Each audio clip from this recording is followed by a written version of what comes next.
Welcome to the Slop Temple. We pray this video helps. In this video, I will explain how to study engineering mathematics. Begin by building a strong foundation in core concepts. It is crucial to grasp the underlying principles before attempting complex problems. Review essential prerequisite topics, such as differential equations and vector calculus, to ensure you have the necessary background. Aim for deep conceptual understanding, not just rote memorization of formulas. Active learning is key to success. Dedicate at least 2 hours each day to solving a diverse range of problems from your textbooks and supplementary materials. Do not just read solutions, work through every example problem step by step on your own.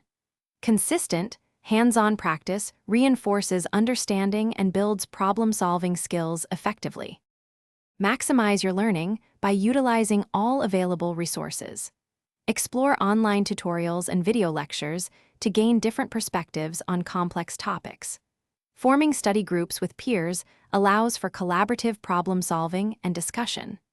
Do not hesitate to seek clarification and assistance from your professors or teaching assistants during their dedicated office hours.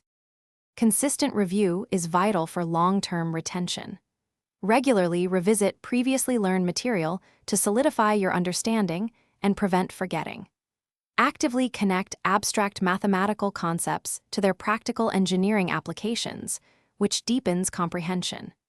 Creating concise summary notes and flashcards can significantly aid in efficient and effective revision before assessments. Thanks for watching.